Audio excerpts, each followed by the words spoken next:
बिस्मिल्लाहिर्रहमानिर्रहीम। अस्सलाम वालेकुम। कैसे हैं आप सब? जहाँ रहें खुश रहें, आबाद रहें। आज मैं आपके साथ सिजलिंग कबाब की रेसिपी शेयर करूंगी जो कि बहुत ही डिफरेंट बनते हैं, बहुत मज़ेदार बनते हैं। आप भी इस रेसिपी को ट्राई कीजिएगा, आपके फैमिली मेंबर्स को ये रेसिपी ज़रूर पसंद आएगी। 750 ग्राम्स मैंने डबल मशीन का कीमा लिया है। बुच्चर से 2 दफ़ा मशीन से निकलवा लिया था मैंने। एक प्याज ली थी बड़े साइज़ की और 3 हरी मिर्चें, उनको चॉप करके उनका पानी निचोड़ लिया। 1 टेबल स्पून जिंजर गार्लिक का पेस्ट ऐड करेंगे। 1 tablespoon chilli garlic sauce, 1 tablespoon mayo add करेंगे, इससे बहुत ही अच्छा टेस्ट आता है कबाब में। हाफ लेमन का जूस ऐड करेंगे। धनिया और पुदीना मैंने दोनों 2-2 चम्मच लिया है और चॉप कर लिया है। 1 टेबल स्पून भर के भुना कुटा धनिया, 1 टीस्पून भुना कुटा जीरा और धनिया दोनों भून के ऐड कीजिएगा, बहुत अच्छा टेस्ट आता है। रेड चिली फ्लेक्स 1 टीस्पून भर के, garam masala powder 1 teaspoon, chaat masala half teaspoon, किसी भी ब्रांड का tandoori masala 1 tablespoon, salt according to taste है, मैं 1 टीस्पून ऐड कर रही हूँ। 2 टेबल स्पून भर के डेसिकेटेड कोकोनट ऐड करेंगे। 1 टेबल स्पून भर के पेरी पेरी सॉस ऐड करेंगे। ये ऑप्शनल है, अगर आपके पास है तो ऐड कर सकते हैं, नहीं है तो स्किप कर सकते हैं। कीमे में सारे स्पाइसेस ऐड कर देंगे जो मैंने अभी आपको सारे स्पाइसेस बताए हैं। स्पाइसेस आप अकॉर्डिंग टू टेस्ट कम ज़्यादा कर सकते हैं। जो लोग ज़्यादा स्पाइसी पसंद करते हैं वो रेड चिली फ्लेक्स की क्वांटिटी ज़्यादा कर सकते हैं। जिस तरह कोफ्तों के लिए हमें कीमा चाहिए होता है, उसी तरह से फ़ाइन कीमा हमें चाहिए ये वाले कबाब भी बनाने के लिए। कीमा फ़ाइन चॉप हुआ होगा तो हमारे कबाब टूटेंगे भी नहीं, बिखरेंगे भी नहीं, बहुत ही स्मूथ बनेंगे और मुंह में घुल जाने वाले बनेंगे, बहुत मज़ेदार बनेंगे। कीमा मैंने चर्बी वाला लिया था। अगर आप रूखा कीमा लेंगे तो उसमें आप घी भी ऐड कीजिएगा। घी या चर्बी जब कीमे में डाली जाती है तो उसकी वजह से कबाब बहुत ही सॉफ्ट बनते हैं।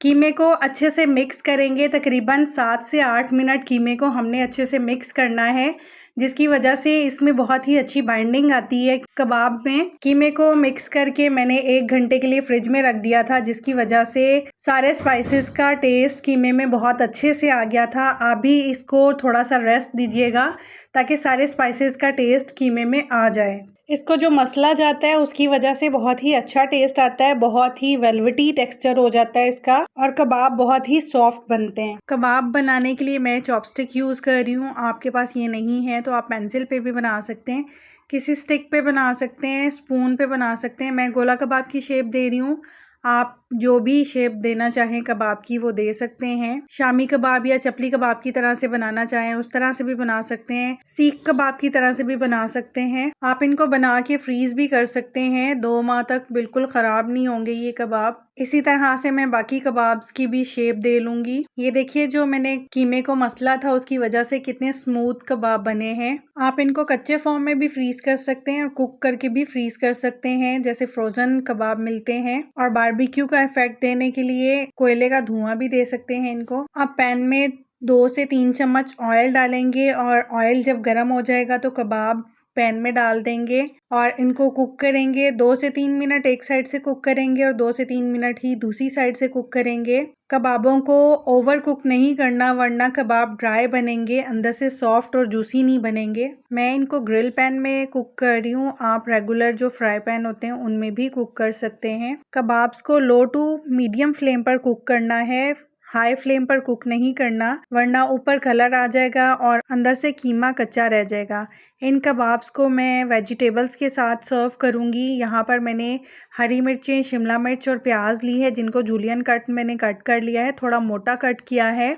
आपको जो भी वेजिटेबल्स पसंद हैं आप वो इसमें ऐड कर सकते हैं और जिस ऑयल में मैंने कबाब कुक किए थे वही ऑयल मैंने इन वेजिटेबल्स में डाला है। 1 टीस्पून मैं यहाँ पर किसी भी ब्रांड का तंदूरी मसाला ऐड करूँगी इन वेजेस को भी टेस्ट देने के लिए और 1 से 2 मिनट सिर्फ सौते करेंगे, कुक नहीं करना हमें। वेजिटेबल्स का क्रंच बकाया रखना है। अच्छे से मिक्स कर लेंगे और दूसरे चूल्हे पे मैंने सिजलिंग पैन को गर्म करने के लिए रखा हुआ था। इन वेजिटेबल्स को मैं उस सिजलिंग पैन पे सर्विंग करते हुए डालूंगी। अगर आपके पास सिजलिंग पैन नहीं है तो आप वैसे भी जिस पैन में फ्राई कर रहे हैं कबाब, आप उनमें भी सर्व कर सकते हैं। बहुत मज़ेदार बने थे ये कबाब और वेजिटेबल्स भी बहुत ही मज़ेदार लग रही थी इन कबाब्स के साथ, इस तरह से जैसे मैंने बनाई हैं। आप भी ट्राई कीजिएगा, आपको ये रेसिपी पसंद आएगी। और लास्ट में मैंने कबाब्स के ऊपर लेमन जूस डाला है। बहुत चटपटे और चटखारेदार कबाब बने थे।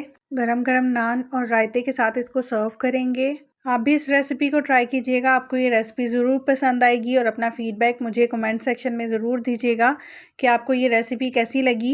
और अगर तो आप न्यू हैं मेरे चैनल पे और आपने मेरे चैनल को अभी तक सब्सक्राइब नहीं किया, तो आपसे रिक्वेस्ट है कि मेरे चैनल को सब्सक्राइब कीजिए, वीडियो को अपने फैमिली एंड फ्रेंड्स में शेयर कीजिएगा और नोटिफिकेशन के लिए बेल आइकन ज़रूर प्रेस कर लीजिएगा ताकि हर वीडियो का नोटिफिकेशन आपको मिल सके।